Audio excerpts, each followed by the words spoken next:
Tales of Estolia by Sashina Kerfman. Volume 1. The Promise of Zacharias. Part 7. Catalyst of Change. Chapter 1. In Hiding. On the eastern shore of Lake Tahoe, Nevada, 2026. In a blessing given to the 88th Queen of Estolia, she was told that she would have 3 sons, the first to be king, the second to be keeper, and the third to be a catalyst of change and effectively save the planet.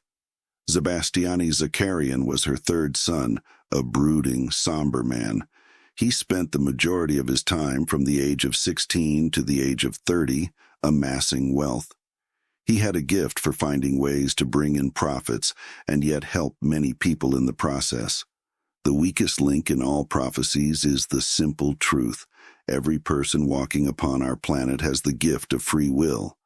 No prophecy can withstand the deliberate actions of a saboteur dedicated to nullifying it. Dominic Zakarian, Inscrito.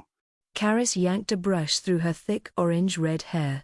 She ignored the pain of her protesting scalp, wanting only to produce the look Natasha Kinsey required of her housekeeper. It did not take long to tame the wild mass, twist it into a knot, and secure it with a hair tie.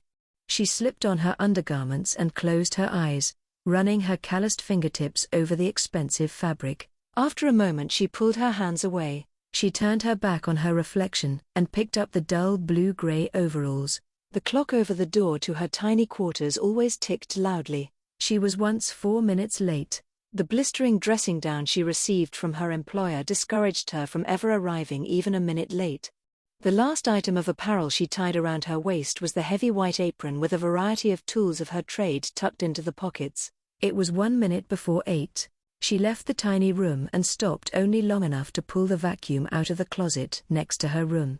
She pushed it towards the parlor. It was Tuesday, and she was to clean every inch of the carpet every Tuesday morning.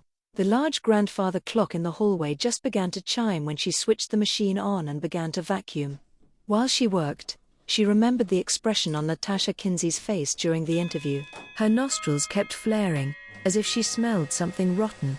Combined with the way her brows twitched toward one another like lovesick caterpillars, Caris had the hardest time keeping her expression blank. Your hair must either be cut or severely restrained, Natasha informed her. Makeup is unacceptable, you must strive to be invisible. At the time of the interview, she was desperate for a live-in job. Her employer's next commandment almost had her rethinking the job. Eye contact, Ms. Smith, is going to be a problem. She proceeded to explain that she and her husband, and their visitors, would not want to be forced to acknowledge her in any way. Eye contact was to be avoided always. It would give all of them a greater level of comfort. I'm certain you can understand my point of view. A door slammed somewhere in the house and Caris upped the tempo of her vacuuming. She did not wish to be accused of idleness. The thick pile white carpet picked up the slightest smudge of dirt or strand of hair. One of the parlor doors opened behind her. She trained her amber eyes on the carpet in front of her. While she vacuumed, she repeated the one set of facts that made it possible to live and work in this atmosphere. 5 hours a day, 6 days a week, good money, and only a few more months until my birthday. This was her second week in this job, and she understood now why they paid so much. Even the least sensitive person on the planet would realize quickly that Brant and Natasha Kinsey would never treat her like she was a human being with actual self-worth. She could only be treated like that for so long before the thought of rebellion would start to set in. She took a deep breath and reminded herself it was only 5 hours a day, 6 days a week, and she would be 24 soon enough. A masculine grunt sounded behind her and she looked up. Brant Kinsey. She did not meet his eyes, following the rules his wife set. She switched off the vacuum cleaner and waited to hear whatever he had to say. Natasha has gone to stay with her sister for the week, he said with relish.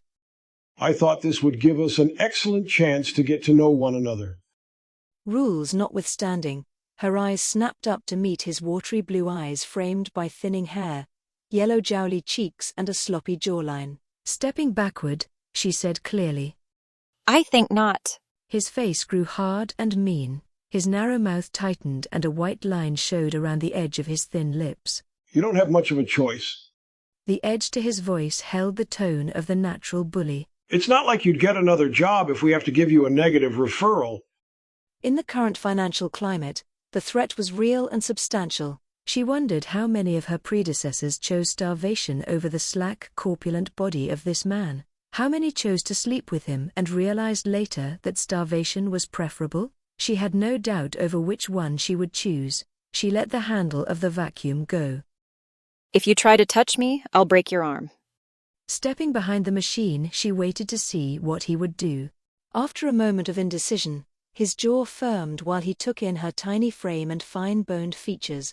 To a bully, she probably looked like a perfect target. It was clear he did not think she could win in a fight with him. He was more than a foot taller than she was. He reached for her with an ugly expression on his face. A moment later, he was yelping in pain. She was using a submission hold she learned in a self-defense class. She recalled what her instructor told her. Don't use it for a sneak or surprise attack, but when approached by a bully, it works exceptionally well. He yelped again, as each movement on his part resulted in pain. Most individuals, when faced with this hold, will yield, but some take further persuasion. She realized her mistake when he backhanded her, knocking her halfway across the room. She landed on a delicate antique table, shattering it completely. She climbed swiftly to her feet, and warily watched him approaching. He shook his right hand a moment or two before advancing on her. We'll be taking the price of that table out of your paycheck, or you can pay for it now. His meaning was clear. Her instructor's admonishment came to her. Sometimes you have to make a strategic withdrawal. You generally don't want to run, don't want to show fear, but some of the male hunters out there are too dangerous, and ultimately your best bet is to elude them long enough to make them grow weary of the chase. The doorbell began to chime, the long sequence to Fotor. Brant looked towards the front door, and that was all she needed to dart past him, and out the patio door. As swiftly as she could, she jumped over the low stone wall separating their perfectly groomed yard from the forest, climbing up the slope behind the property. She did not think he would actively chase her into the forest, but she was not going to risk it and slow down. Unfortunately, she tripped on some hazard and went sprawling, colliding with the trunk of one of the pine trees. Wincing, she rubbed her ankle. She twisted it slightly. She looked down the slope to the Kinsey's house.